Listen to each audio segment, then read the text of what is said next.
We're in the tail end of starting up this 1911 Stanley steamer. Notice we, yeah, right. So there's a shut off. This is controlled up. That's a shut off. That isolates it prior to all the other. Always gathering a crowd. You can see some of the plumbing under there. There she is. That sounds good.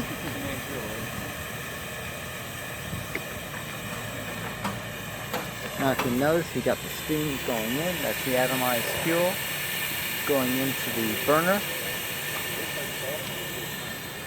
Are you burning kerosene?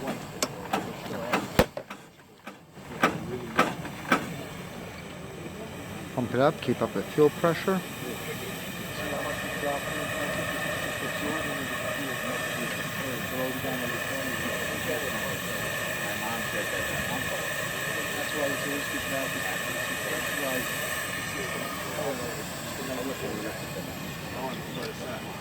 Then it'll absorb into the fuel, they'll sort of settle out and get a really solid pressure.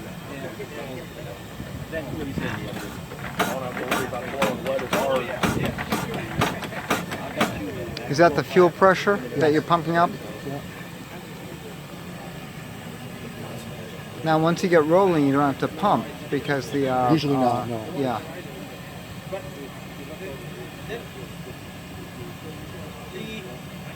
It is a good little car.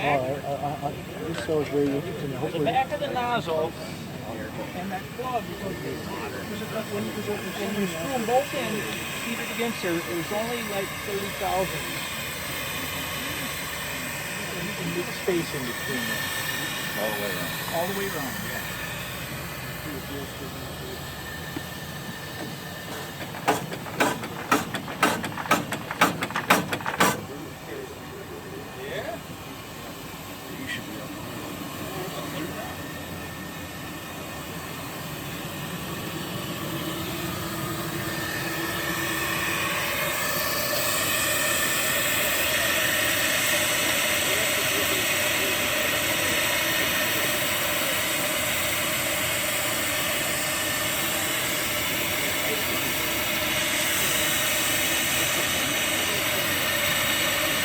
You can smell just a little bit of kerosene.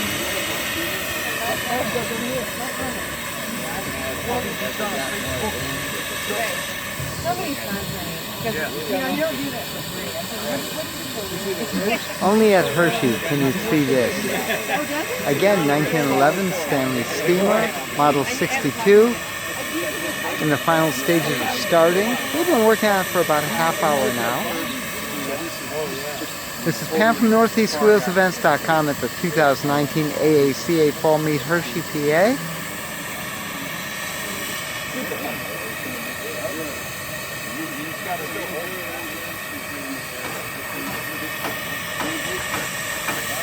Keeping that fuel pressure up.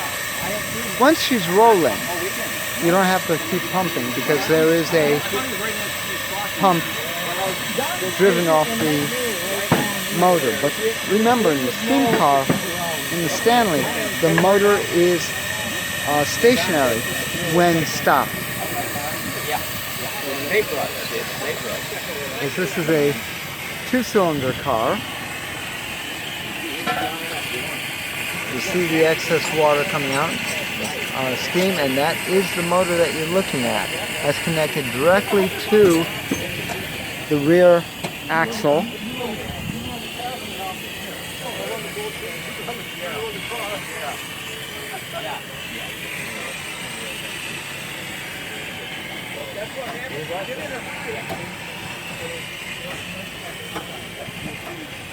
Handsome little coupe.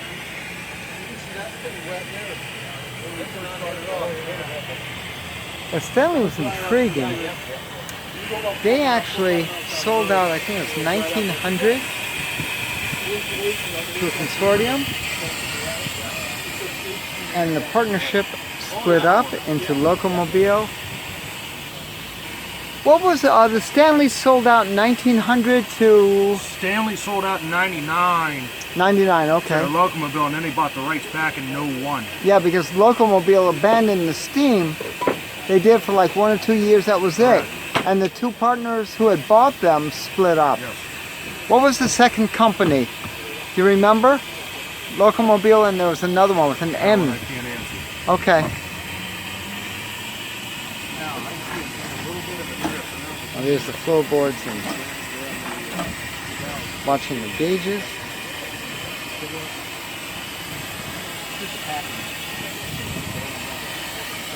Which one? This side or this side? It's water. No, it's water. Oh, it's water? It's cooking on the bottom. Oh, cooking right before that. Yes, these are all steam people. Yep, yeah, I think that's a throttle, dude. Yep. Probably that's water. That's water. Yeah, that's water. I'm used to coal and wood fuel. What the hell is this? Liquid fuel still. Little misty. When everything gets warm, all that stuff goes. Sure, it's just like on a. What is this? You get the shit hot and it goes away. That's a You don't want water, it- directly into the water level gauge for the boiler. Oh, okay.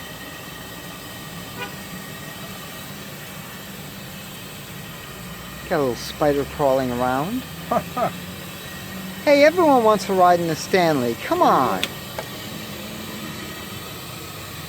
And of course, I learned a long time ago that you could take a fast ride in a Stanley, but you can't take a quick ride in the Stanley.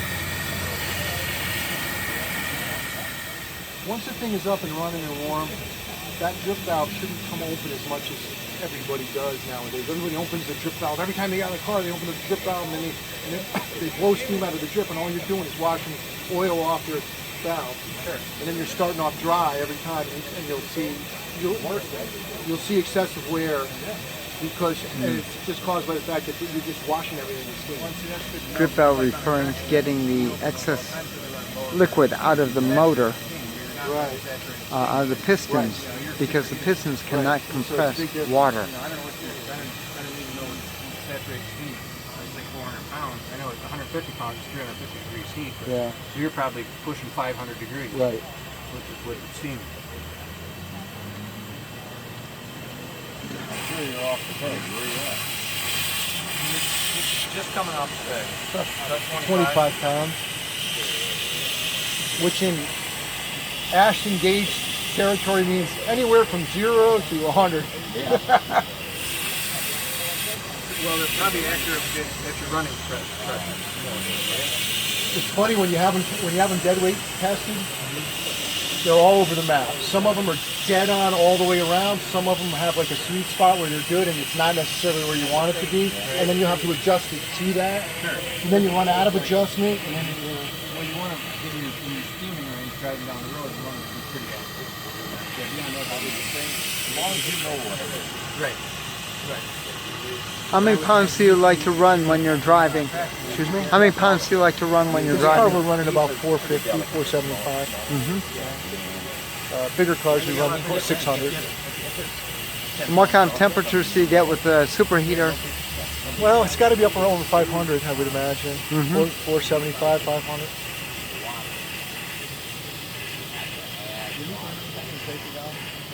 Now, what about these modern synthetic oils mixing in with the water to lubricate the pistons? Well, we use specially compounded oils for superheated steam. Okay. And it works really well. Never had an issue. It's basically the same formula they used back at the Stanley days. That's what I'm curious with today's synthetics.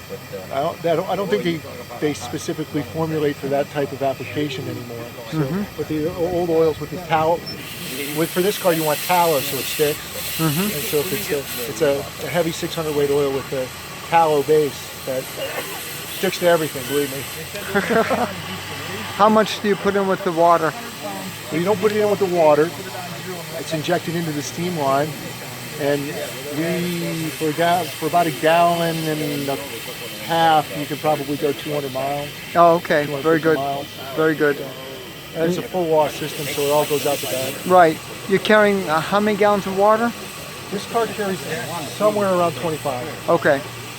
So you go about 250 miles, you have to replace both the oil and the water. And you're getting water every 25 miles. Yeah. The oil will last much longer. It'll last for a whole week. Ah, okay.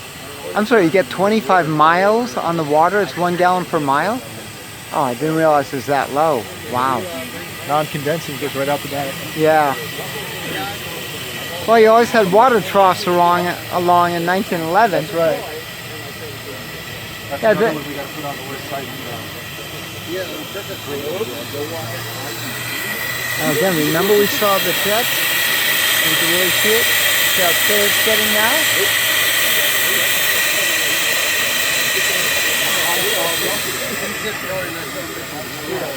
That's where I go. We approached that.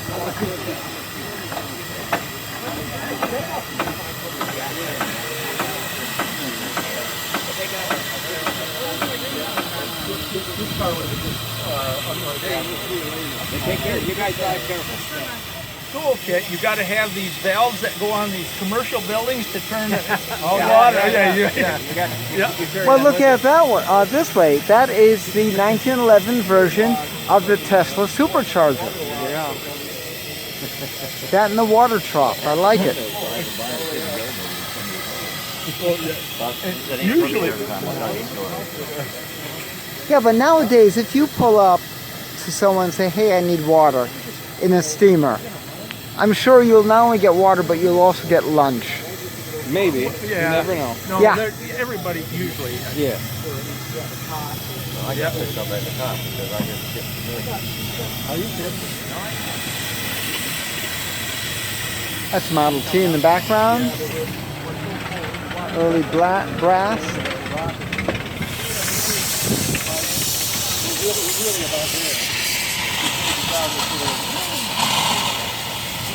That's a 1902 Stanley Model A, 79.5, if you're interested.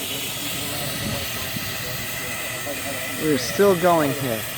You can see the heat is coming up. We're just going to use the fire up and we'll get it to the point where we can run it and it'll drop down. You don't want to have a slug of water in there, but if the steam is wet, it's not the end of the world. Right. So a slug of water is the worst thing in the world. That's when you bend rods and do very bad things. Yeah. Knock that down. Letterman, what was the deal there? They were pushing the car when it broke. No, he said he was in a dead stop. No Now, what prior did Barnes incident. have another block down there? He had another head there that I guess he He was. blew out on the side of a block with water blockage. I've seen a couple of those blocks at Marshall, Yeah. and they have them stuck in the side, and Yeah. once in a while they trot them out, which is kind of cool. You see the tragedies. Yeah. But he thinks the same thing. He got water out and it went across the pump. Yes, so, but it seems like an awfully traumatic burden. Well, Bill said when he looked at the block, he said there was a hairline that went that where they cracked down into, and it was black. It was an So, exclusion from a long time ago. You think it's just finally just let itself out. So you get to see a few of the mistakes when you're firing up that you don't want to do. That's how you learn. Well, but first mistake is when you're firing up a car, especially like this. This is like firing up something in the middle of a circus. you know? Sure, yeah. So you got all kinds of stuff going on. But car like this, luckily enough siphons, because 3/4 of them don't siphon because there's some packing that's leaking or something. But if car siphons and you got a full boil of water, you really do want to get the water down lower first. But it's not. It's sort of like not the end of the world, but you just have to know how to deal with it at the time when you have that certain situation, whether you've got high water and you're firing and you don't want that thing. You don't want to, drive that needle all the way around in a circle. That's detrimental to all kinds of things. You don't want it on the wrong side of the head.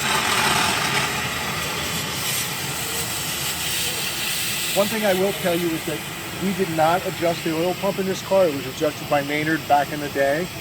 And nothing to adjust it, it's probably 10 minutes work, but he has it pumping heavy. so it's an oily mess. And I opted leave it. That doesn't hurt. Doesn't hurt. Oil's cheap. Exactly. Compared to consumer. How did you learn about Stanley? How did I learn about it? Well, my dad was into it before I was, so I've been doing it for 50-something years now, I guess. Oh, you started when you were 2? I started when I was 4. 4, okay.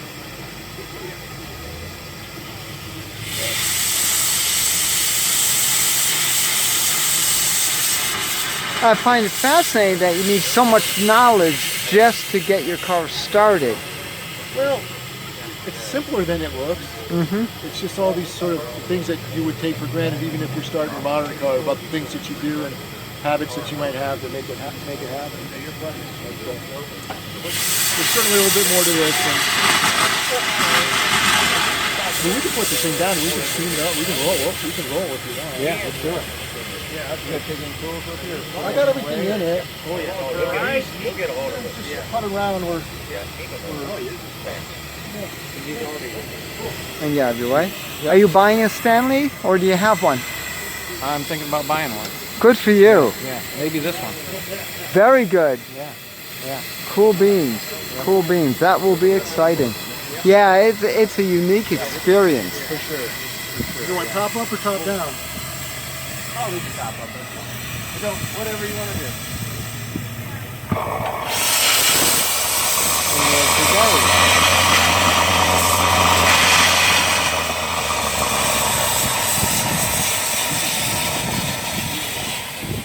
Flame out. Well,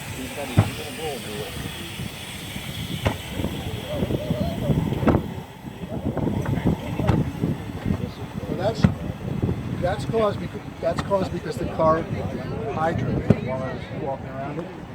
So we went up. The burner shut. And the burner shut, like boom, shut off quick. And there was residual fuel that's rolling out of it.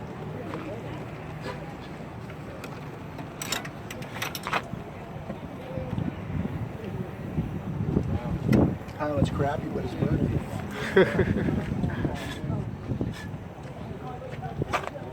I love these specialized tools. Yeah, it really does. Really, as long as you catch it right. Right, as long as you catch it right. Yeah. If you don't, that's when you get the problem. Well, maybe, yeah. It goes everything up to and then when it does take it off. Yeah, watch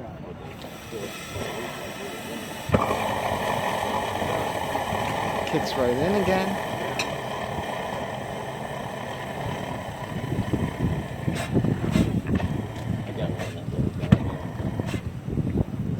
Small one for a fireplace thing, but I never really used it. You can go over there. It says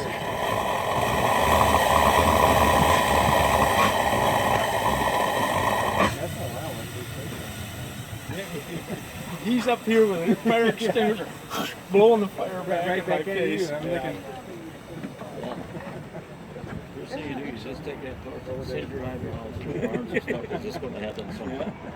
We have steam to rock it back and forth and just move it. Let's see if we can move it a little bit.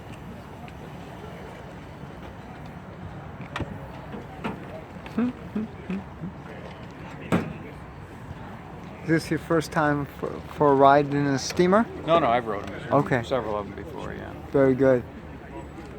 Yeah, you get bitten by the bug pretty easy. When it catches on fire, I want to get it okay.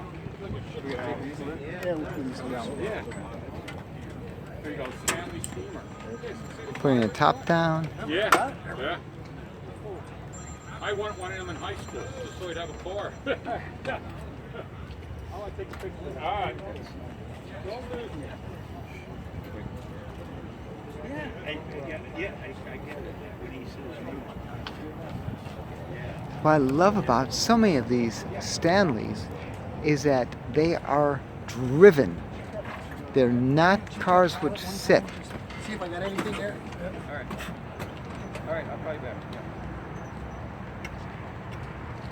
it's still lit. Yeah. It's yellow, but it's lit. It is a little yellow.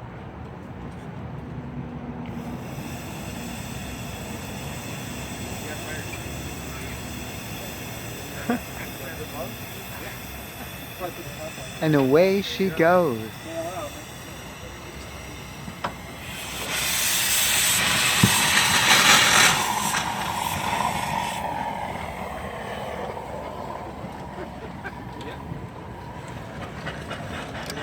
This is Pam from Northeast Wheels Events.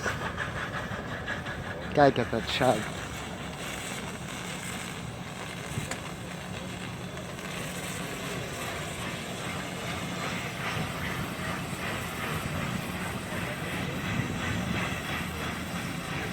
This is Pam from NortheastWheelsEvents.com at the 2019 AACA Fall Meet in Hershey. For more cool events like this, make sure you check NortheastWheelsEvents.com, SoutheastWheelsEvents.com, UKWheelsEvents.com, and while you're there, post and share your events. I'll see you at the shows.